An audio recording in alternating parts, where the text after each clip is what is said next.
Hi, welcome to this look at the early May bank holiday weather. It's still too early to be confident about the forecast details, so what I'll be doing here is looking at the trends, and I'd suggest that as the time approaches you keep an eye on the short range forecast because there is still scope for things to change considerably.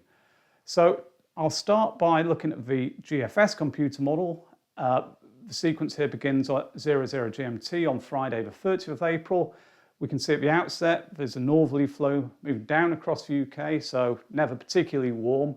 And as we head into the weekend, there are some showers around. This is Saturday afternoon. We can see most of them are in the north and the east of the United Kingdom. There's a little bit of white shading up there over Scotland, indicating the potential for sleet or snow to be falling. But I would think many places would escape with a dry day if this was correct, and although temperatures would be on the low side, it would still feel pleasantly warm in sunny spells because the day is very long this time of year and the sun is obviously very strong. As we go through into Sunday and Monday, what we see is an area of cloud and rain moving in from the northwest, and that could affect Scotland. As I say, it's really too early to be confident about the details here, but it's something to look out for. High pressures building in from southwest though again, and Monday, bank holiday Monday itself, looks pretty dry in most of the UK, particularly in the southern half, and I think temperatures would be climbing a little as well. That's just one model run. I'll now show you the Canadian equivalent, the GEM. We start at 00 GMT on Friday the 30th of April as well, and what we can see here is there are differences, but we've got some showers around, and as we go into the weekend, that general theme continues. Here we are on Saturday afternoon. We can see showers affecting mainly the northern half of the UK.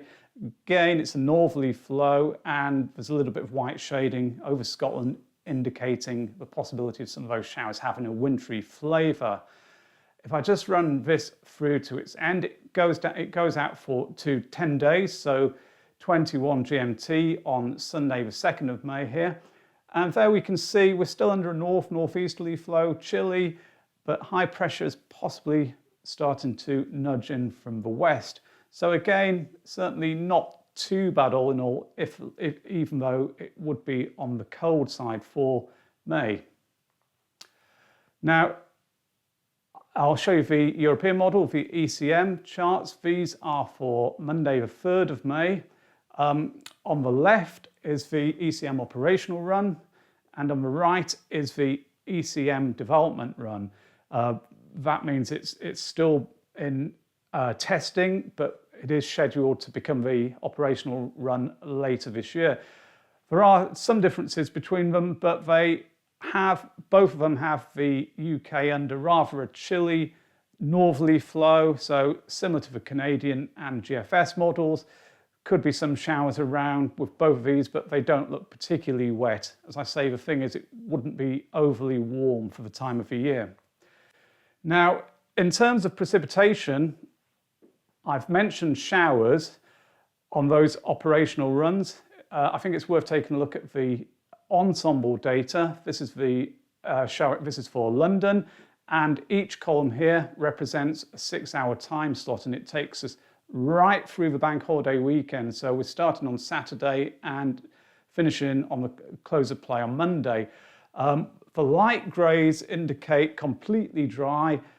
The darker greys indicates a little bit of rain, with the purples, blues and greens suggesting more rain, more measurable rain.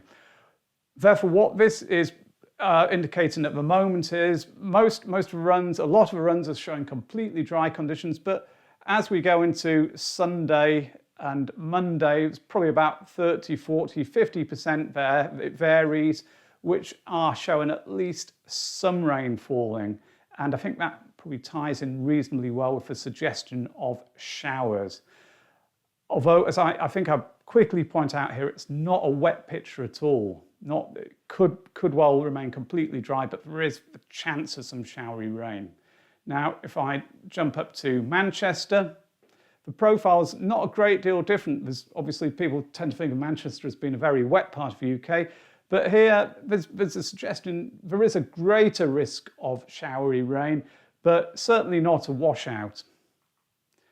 up to Glasgow into the northwest, and once more it's a similar story. If anything, it's a little bit wetter than Manchester, which was a little bit wetter than London, but it's not a washout, so there is some hope there on the precipitation front. The postage stamp chart is another way of looking at the ensemble data. So what we're doing here is taking one time slot, and this is on Monday at 18 GMT, so it's actually six hours up to that time. And each stamp shows a forecast output from one of the runs in the ensemble.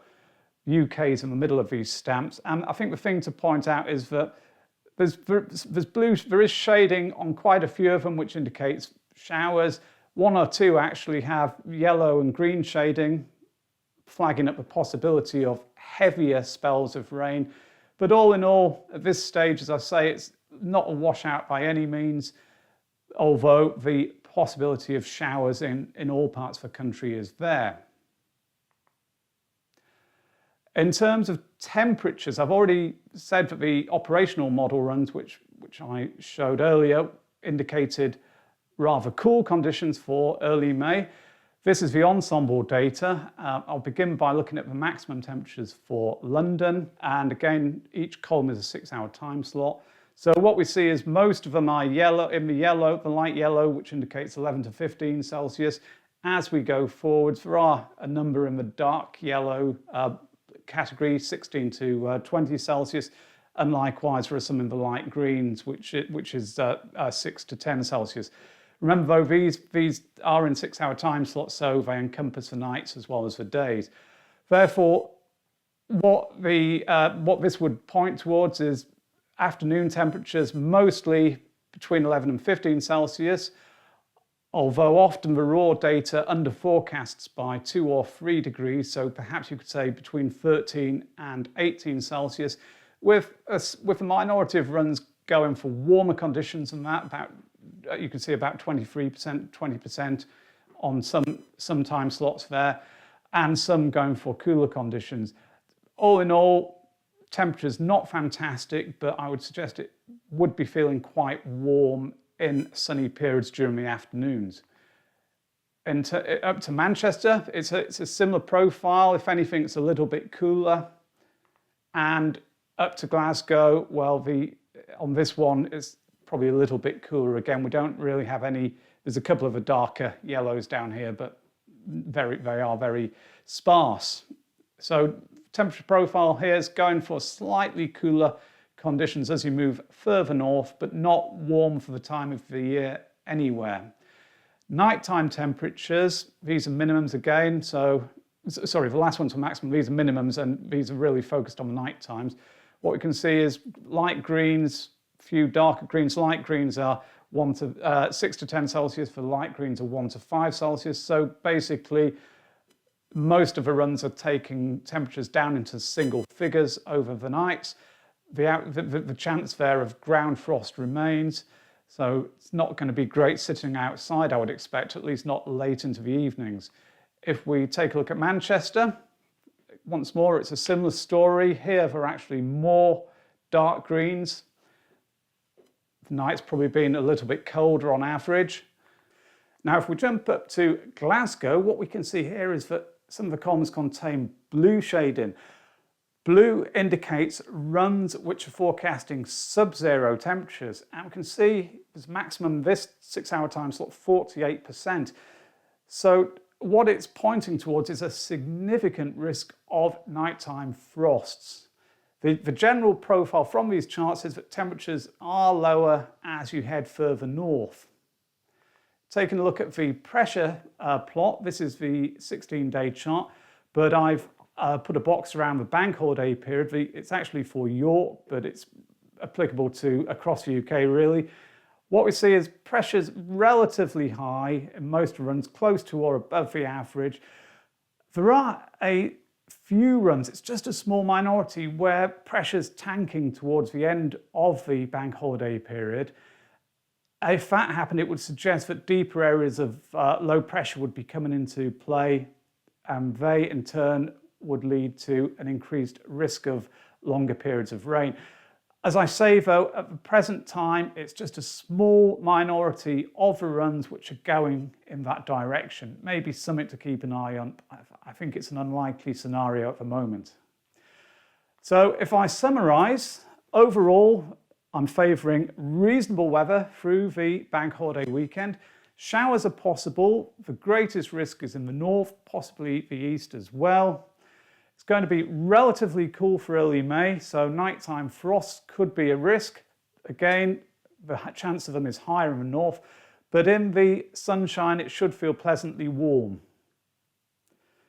So there we have it. All in all, I guess it could be worse. As I said, it's not looking like a washout, though temperature's probably on the low side. And as I say, there's still time for things to change.